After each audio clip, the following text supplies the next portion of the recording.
Hi everyone, it's Melissa with the M Word. This is week 3 of the homeschool roots. I am trying to do these without staring at myself and looking at the actual camera, so hopefully I'm getting better at that. And I am trying to do these specific videos without cutting them too much, without editing them. So hopefully my umming and sewing and loss of train of thoughts is not driving you guys crazy by now. So as always, I'm looking down at my notes a lot. They're just telling me what the questions are for each week, not what to say. So I probably should have just wrote down what I should say. Might have been easier. This is hosted by Kinderd Gathering, by the fourth one and the last one. I should remember that. And the hashtag is homeschooling roots. So week 3 is what? What makes your homeschooling unique? So my homeschooling, I don't think is all that unique. I have a 6-year-old, I have a 2-year-old, and I have a 5-month-old. So we are, I guess I have younger kids, but so does lots of other people. We are on our second year of homeschooling. We started homeschooling when my daughter was in pre-K, when COVID started. We homeschooled all of kindergarten, and we are about a month into our first grade because I started homeschooling in August. So we are year-round homeschooling, but I count her grade level from August to August or September to August. September, it just kind of depends what I feel like doing. For kindergarten, we did October through August because I didn't get our Timberdoodle kit in time, and homeschooling was like toilet paper last year. You couldn't get it it just took forever to get everything.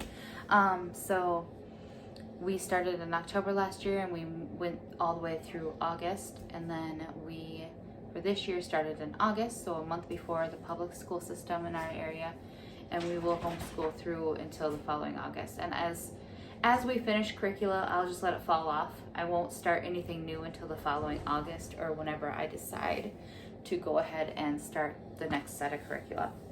We use a Timberdoodle customized non-religious kit, and then I also supplement with some Good and the Beautiful language arts, and I supplement with History Quest. And the company that does History Quest, I believe it's Pandia Press. I have an affiliated link for History Quest. I will link that below if you're interested in that. But they also have a free 9/11 history unit, and I will, through my link below, you should be able to find that pretty easily. I printed that off and plan on using it. They're a great company. I love the way they do living history and literature history. Timberdoodle uses Story of the World, and there's nothing wrong with that. I just felt like using History Quest. When I have a better reason, then I just felt like it, I will let you know. But as of right now, that's really my only reason. What we are focusing on this year. We are focusing this year on my daughter's language arts. She is a little bit behind, partially because of switching and taking forever last year. I learned that All About Reading last year does not work for her very well, at least not yet. I'm hoping it still will. She's really struggled. It was taking us, you're only supposed to do 20 minutes, so we were doing the 20 minutes, but the 20 minutes were taking us about a week or two to finish a lesson, which made her frustrated, made me frustrated. We were getting nowhere fast. So out of nowhere, I decided to try the Good and the Beautiful's language arts. I did end up talking to my husband and making sure he was on board with using a religious curriculum.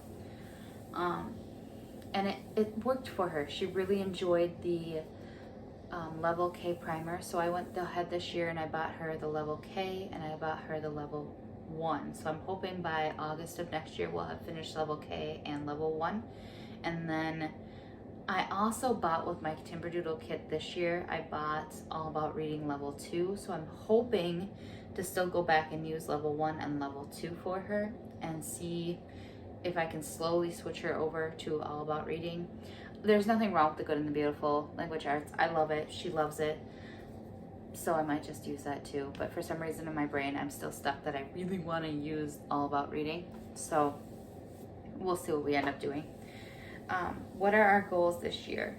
Our goals are to do a better job with our schedule this year and stick to it more. I was pregnant last year and COVID and all the things, and we did not do a very good job at sticking to a schedule. She did a great job getting her schoolwork done in the end. We ended up dropping a lot of the extras that came with our Timberdoodle kit last year and focusing on just the main core curriculum pieces. And then we did a lot of outdoor and spending time together as a family. When I finally closed my daycare because of COVID and being pregnant, we didn't go anywhere, but we got in the car a lot and drove to town and then got our groceries from the pickup and came home. But it became something that my daughter really looked forward to. We would get in the car, we would go get the groceries, we would wash the car, we would get Dunkin', and we would drive home. And it was amazing watching that connection come back with her, because she was starting to, I think she was just getting a lot with me being pregnant and the Riker being small, and she was just feeling a little left out. So even though Riker was in the car, she had that time with mom that was special, so to spend the next few years with them. So that's really exciting to me.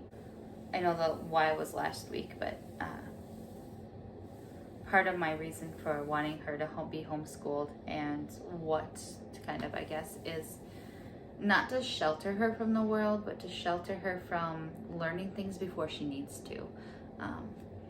I had she was learning things she didn't need to learn in kindergarten. She was learning things she didn't need to know 2 years from now, but she was learning them on the bus, and she was learning them in my daycare, and she was learning them at school because her friends were being told by older kids, and older kids were talking to her that were in my daycare, and she was learning things I didn't want her to know yet. She was learning swear words. She was learning adult things that I'm just not going to say, not because I won't say them, but because it's YouTube. And I shouldn't, because this is not rated for adults only.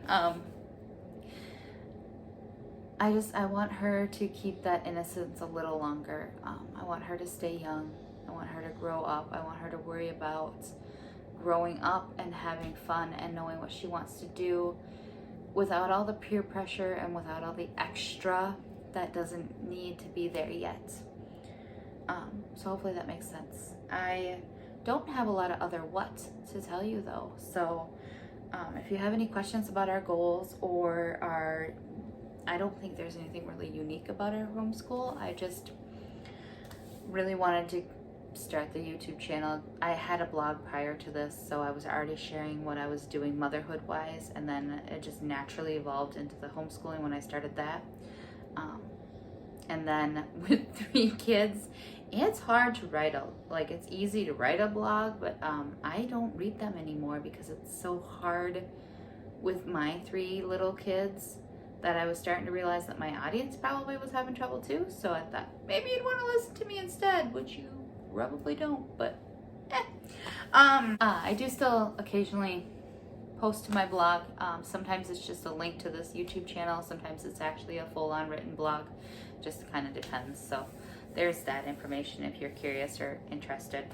I don't think I have anything else on the what. So if you have any other questions or comments or want to know why we do what we do, go ahead and leave them in the comments below. If you would like to subscribe to my channel, that is also below, so it's the little notification bell. If you would like to hit that as well, or the like button or the dislike button, whatever, so I know what you guys are interested in. All right, have a great day. Bye.